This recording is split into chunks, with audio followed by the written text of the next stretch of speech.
Karen strode into the gym like she owned the place. Not literally, of course, but in her mind, she was the gatekeeper of etiquette, the unspoken enforcer of rules, and the standard bearer of proper gym behavior. She had been coming to this gym for nearly 5 years, enough time to memorize every machine, every class schedule, and even the personal quirks of her fellow regulars. From the moment she entered, she scanned the floor with keen, almost military precision. Treadmills to the left, elliptical machines to the right, weight racks gleaming under the fluorescent lights. Everything had its place, and in her eyes, everyone had a role to follow the rules. Her mornings followed a strict routine. She arrived promptly at 6 a.m., dressed in matching workout gear, carefully coordinated for both function and style. She hit the treadmill first, gradually increasing her pace while checking the form of others around her. Nothing escaped her notice. Someone failing to wipe down a machine, a person hogging multiple pieces of equipment, improper lifting techniques. In Karen's mind, every minor infraction was a personal affront, not only to her workout but to the sacred order of the gym. It wasn't that she disliked people. She just expected them to follow the rules. To Karen, rules were there for a reason: safety, fairness, hygiene, and efficiency. If someone ignored them, she felt an almost physical itch, a need to intervene. Often, she did so politely, with a nod or a reminder. Other times, she was less subtle, especially if someone's disregard directly interfered with her routine. Her fellow gym-goers had come to recognize this. Some rolled their eyes good-naturedly when she passed, muttering under their breath, "Here comes Karen, the gym cop."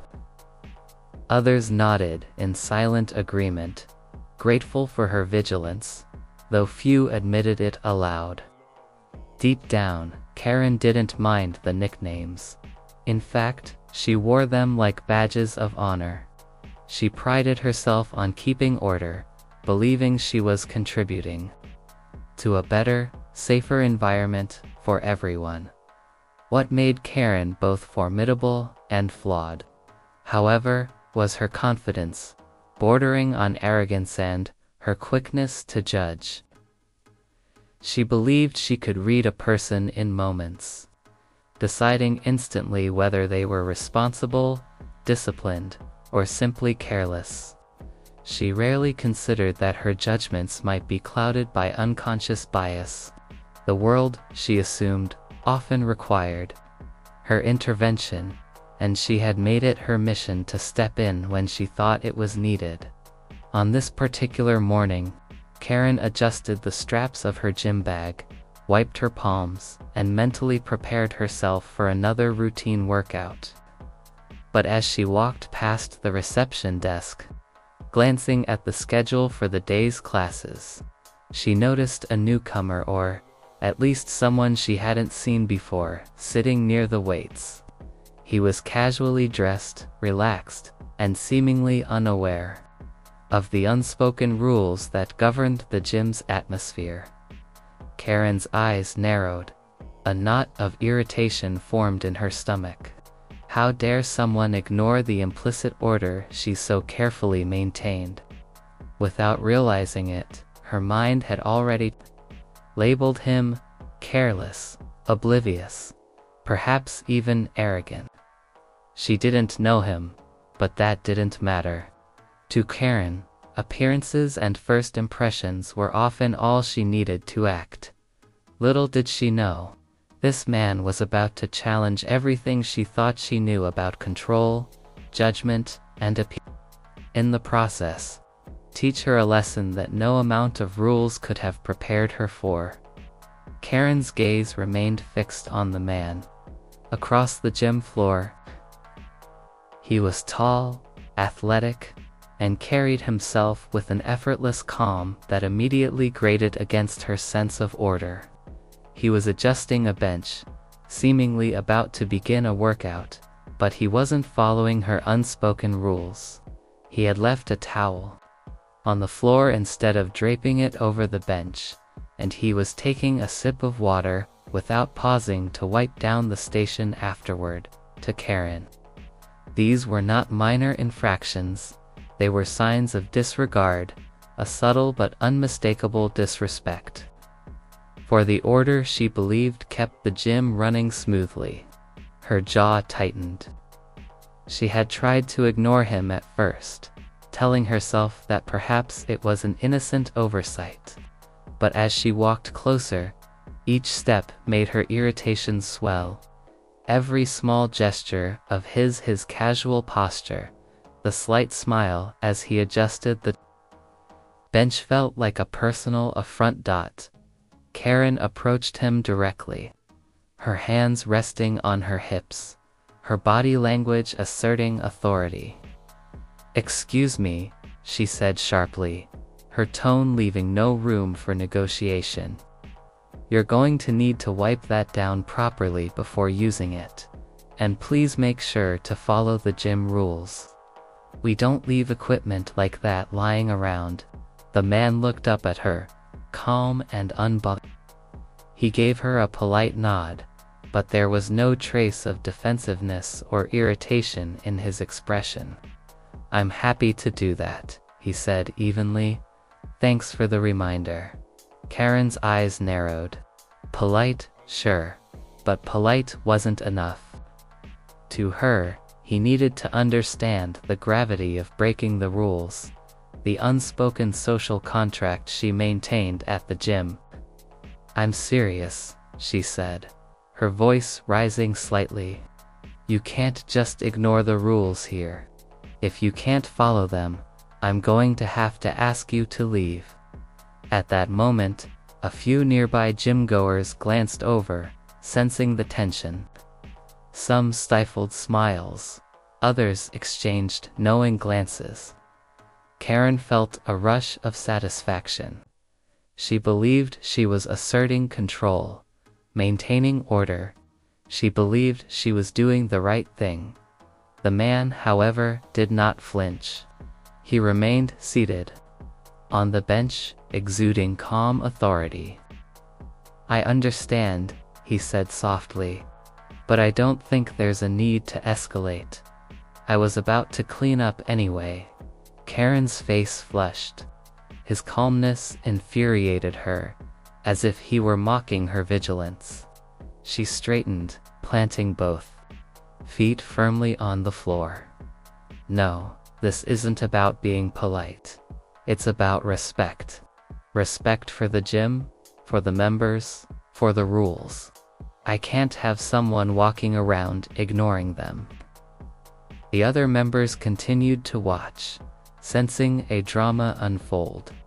Karen gestured toward the exit, her voice rising. "I'm going to have to ask you to leave now." The man stood slowly, calm and deliberate. His eyes met hers directly, and for the first time, Karen felt something she hadn't expected, a quiet, unshakable authority. He didn't shout, he didn't argue, yet there was a weight to his presence that made the air feel charged. Just as Karen was about to repeat herself, he reached behind his jacket and unclipped a small name badge. She squinted, her irritation faltering for a moment. The badge read, "Owner, welcome to our gym." Karen froze, her hand midair, her mind unable to process the reality in front of her. The man she had been ready to kick out, the one she assumed was a careless stranger, was not only a member, he was the owner of the gym itself. A heavy silence fell. Nearby gym-goers couldn't help but chuckle softly at the scene. Confidence crumbled instantly. The sharpness in her voice was gone, replaced by embarrassment and disbelief. She had judged him in seconds, acted without thought. And now the truth stared her squarely in the face.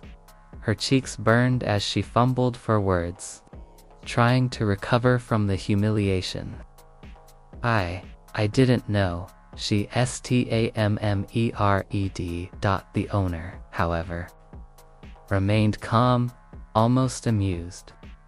It's okay, he said, his tone patient but firm. I understand rules are important, but sometimes it's best to pause before assuming someone is doing the wrong thing. Karen's heart pounded. The lesson hit her like a lightning bolt.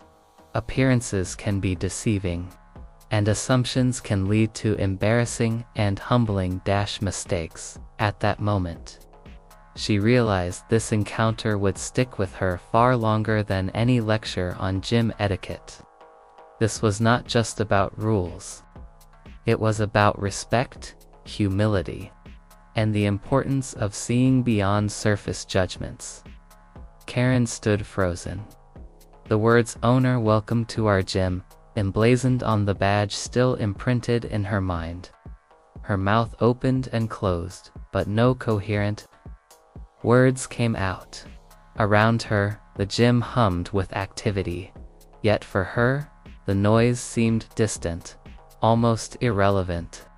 Every dumbbell click, treadmill whir, and murmured conversation blurred into a haze as she processed what had just happened. She felt a burning heat rise from her neck to her cheeks. I just tried to kick out the owner of the gym. The thought repeated itself like a broken record, and with it came a heavy wave of embarrassment. Every assumption she had made in those few minutes, every judgment, every sharp tone, now felt like a glaring spotlight on her flaws. Nearby members, who had been watching with polite curiosity at first, now exchanged knowing smirks and stifled laughs. A young man on the treadmill whispered to his friend, trying to hide a grin. She actually thought she could kick him out. The friend shook his head, chuckling quietly. Karen noticed, but couldn't even bring herself to be defensive. The owner, meanwhile, remained calm, leaning slightly against the bench with a patient smile. There was no anger in his eyes, no harsh reprimand, only a quiet authority that made Karen's earlier aggression feel almost childish. I get it, he said, his voice steady. Rules are important. I appreciate that you care about the gym. But maybe next time, pause before assuming someone is doing the wrong thing. Karen swallowed hard. She wanted to apologize, wanted to explain herself, but the words seemed inadequate. Instead, she could only manage a sheepish, almost inaudible, I'm sorry. The owner nodded, acknowledging her apology without making a scene. It's okay, he said again. We've all been there. And thank you for caring about this space. It means a lot. Karen felt a mix of relief and mortification. Relief that he wasn't angry, but mortification that she had been so quick to judge someone without knowing the facts. Her confidence, which she usually carried like armor, had been stripped away in an instant. As she gathered herself, she noticed the subtle amusement in the faces of the other gym. A few smiled knowingly, some shook their heads, and a couple even snickered softly. Karen couldn't help but let out a tiny laugh, herself part embarrassment, part recognition of the absurdity of the situation. Later, as she recounted the story to a friend over coffee, she found herself laughing even harder. I actually tried to kick out the owner of the gym, she said, shaking her head. Can you believe it? Her friend laughed, nearly spilling their drink. Karen, only you could do something like that. The incident stayed with her in the days that followed, Every time she entered the gym, she approached with a slightly softer gaze, a little less rigid. She still cared about rules.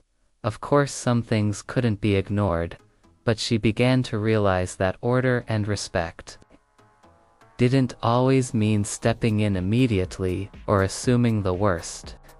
Sometimes, it meant taking a breath, observing, and letting patience lead in quiet moments.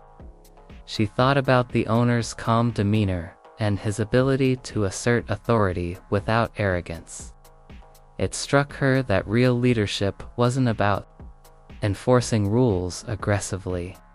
It was about understanding, guiding, and showing others the value of humility. And in that, Karen had learned an invaluable lesson, one that would stay with her far longer than any rule she had tried to uphold that day. By the end of the week, Karen's presence in the gym had changed subtly but noticeably. She still completed her workouts with precision, but there was a newfound respect in her interactions. She greeted others more warmly, observed mistakes without judgment, and laughed more easily at herself. And in moments of doubt, she would glance at the owner, standing confidently by the entrance or chatting with members, and think, patience, humility, and perspective.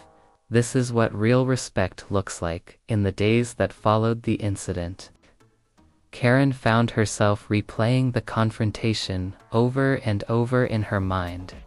She walked into the gym each morning, still feeling the weight of embarrassment, yet noticing something she hadn't seen before: the owner's approach to leadership. He wasn't loud or forceful. He didn't wield his authority to intimidate anyone. Instead, he carried himself with quiet confidence, patience, and a sense of fairness that demanded respect without demanding fear. Karen began to realize that this was the lesson she hadn't known she needed. Her actions that day had been fueled not by concern for the gym, but by her own quick judgments and unchecked assumptions. She had assumed the worst, acted on impulse, and nearly humiliated herself in front of everyone. The man she thought was careless, perhaps even disrespectful, turned out to be someone who managed the very space she cared about, and he had handled her rashness with grace. Slowly, Karen's perspective began to shift. She started noticing the smaller, subtler details of the gym and its members, beyond just rule enforcement. She greeted people more kindly, smiled at newcomers, and approached minor infractions with patience instead of immediate confrontation. She learned to ask questions before jumping to conclusions, to observe before acting, and to remember that everyone had a story she could not see at first glance. One afternoon, she approached the owner directly, determined to acknowledge her mistake fully. "I just want to apologize again," she said, her voice steady but humble. "I shouldn't have assumed, and I certainly shouldn't have spoken to you that way." The owner smiled warmly, placing a hand lightly on her shoulder. "Apology accepted. We all make mistakes," he said. "What matters is that you learn from them, and I can already see that you have." Karen felt a rush of relief mixed with gratitude. In that moment, she realized that the incident had been far more than embarrassing. It had been transformative. She had learned the value of humility, the importance of perspective, and the quiet strength that comes from leading with understanding rather than judgment. From that day forward, Karen approached the gym differently.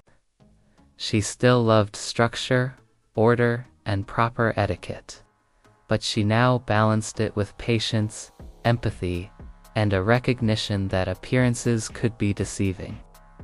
Members who once bristled at her policing now found her approachable, friendly, and supportive. Newcomers were welcomed. Veterans of the gym were treated with respect. And the atmosphere grew warmer under her changed outlook. Even Karen herself could feel the difference. She no longer carried the need to assert control over every small action. Instead, she found satisfaction in cooperation, encouragement, and quiet vigilance. Her workouts became more enjoyable, not because the rules had changed, but because her heart had. On a bright morning, a few weeks later, Karen arrived early as usual. The owner was already there, talking to a group of members. He looked over at her, smiled, and gave a small nod of acknowledgement. Karen smiled back, a mixture of respect and gratitude in her eyes. She didn't need to prove anything anymore. Had already learned the most important lesson of all. Sometimes, the people we think are strangers are the ones who teach us the greatest lessons. And sometimes, the lessons we resist the most are the ones that change us forever. Karen took a deep breath, adjusting her gym bag over her shoulder. As she walked toward the treadmills, she thought to herself with a small, genuine smile, "Next time, I'll pause. I'll observe and maybe, just maybe, I'll learn something new again." The gym was no longer just a place to exercise, had become a place of growth, humility, and perspective. All thanks to one unexpected encounter that had flipped Karen's world upside down. Weeks turned into months. And the memory of that fateful confrontation never left Karen. At first, the embarrassment had been sharp and raw, a constant reminder of her hasty assumptions. But over time, it transformed into something different, a quiet, persistent reflection that changed her not only in the gym, but in how she approached life. Every morning, as she entered the gym, she noticed small details she had previously overlooked. A new member hesitating with unfamiliar equipment, a teenager unsure how to wipe down a machine properly, a veteran quietly adjusting weights with meticulous care. In the past, Karen might have immediately intervened, her sharp tongue ready. Now, she paused, observing first. She offered guidance gently, or sometimes simply smiled and let people learn on their own. Her interactions with the gym owner also evolved. He had become a mentor of sorts, not through formal lessons or lectures, but through example. Karen watched how he treated members of every background with equal respect, how he diffused tension with calm humor, and how he earned loyalty without demanding it. She realized that authority was not about asserting control, it was about inspiring it through patience and understanding. Karen also noticed a shift in how others perceived her. Members who had once rolled their eyes at her rigid enforcement now approached her willingly for advice or conversation. She laughed more easily, her energy was less intimidating, and her presence became a positive force in the gym rather than a source of stress or judgment. People began to treat her as part of the community rather than a self-appointed rule enforcer. One day, a young woman struggling with a heavy set of dumbbells glanced up at Karen, unsure and hesitant.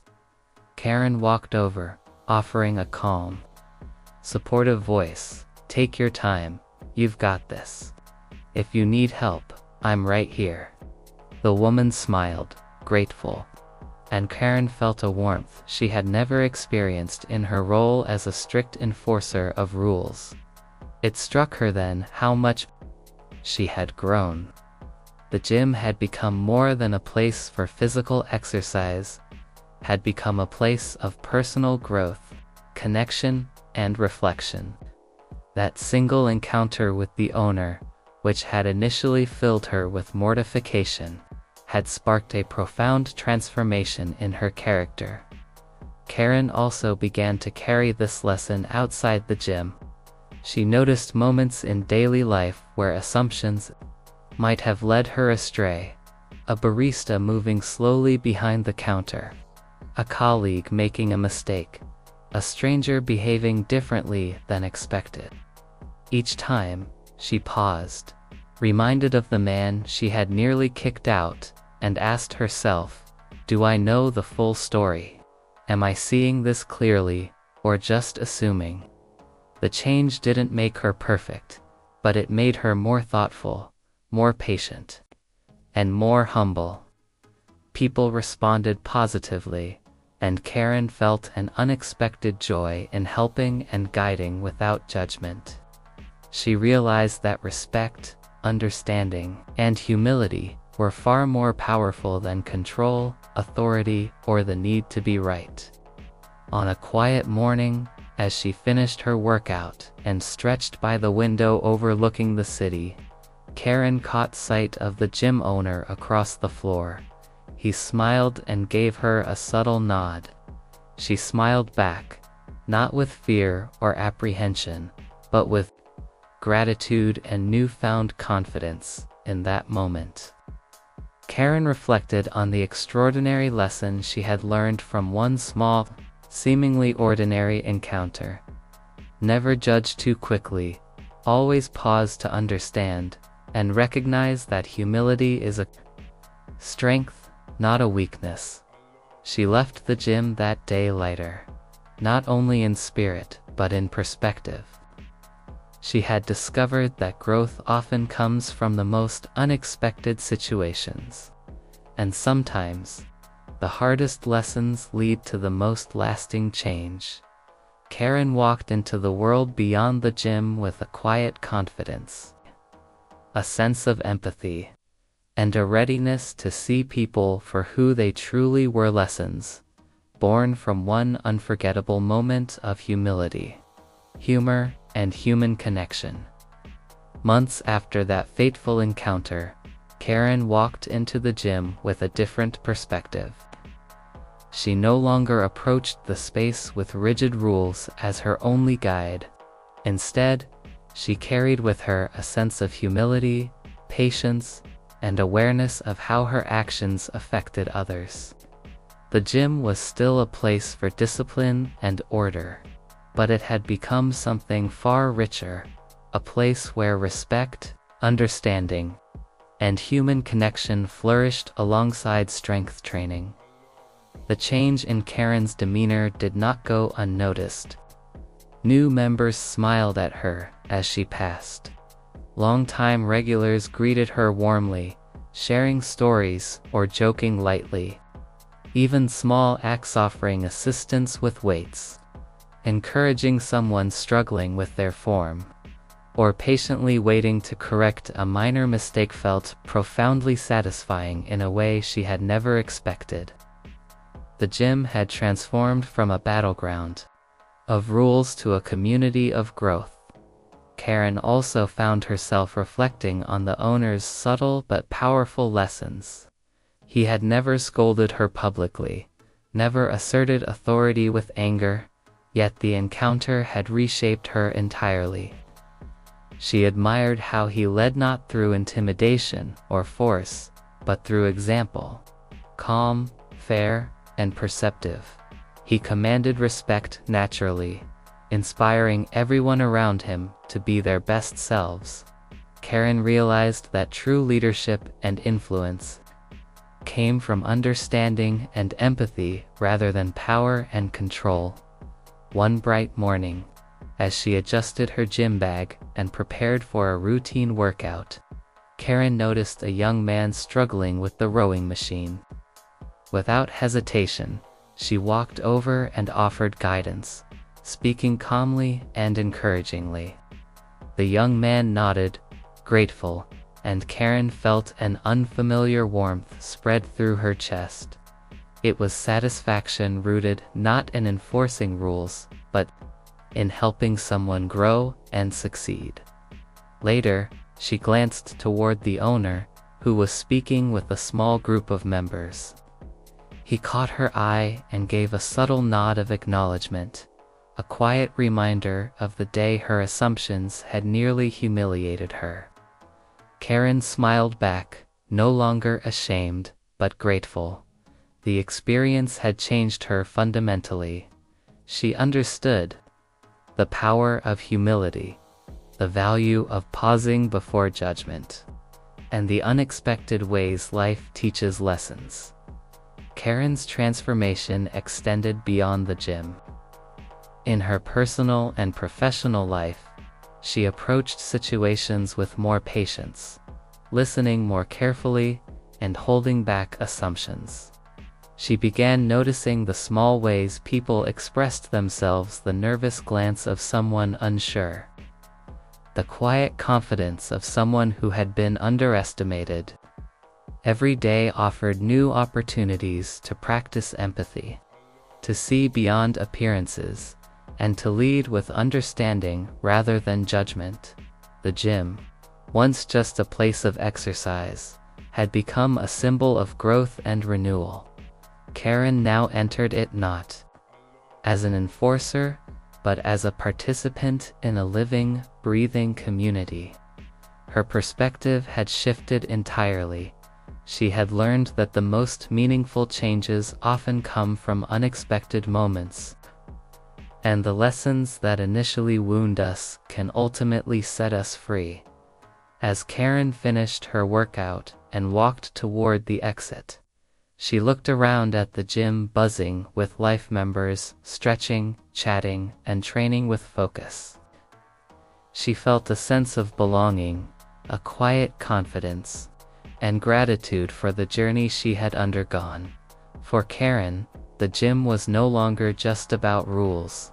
It was about connection, growth, and the lessons learned from one unforgettable encounter. That day, she realized, wasn't merely about embarrassment. It had been a gift, a chance to evolve, to lead with empathy, and to embrace humility as a strength. And as she stepped out into the sunlight, she carried with her a new mantra: observe before judging, lead with patience, treat everyone with respect. A simple lesson, perhaps, but one that would guide her for a lifetime. Karen's world had changed forever, not because she had enforced rules, but because she had learned the power of humility, understanding, and grace. And in that transformation, she had found a new beginning.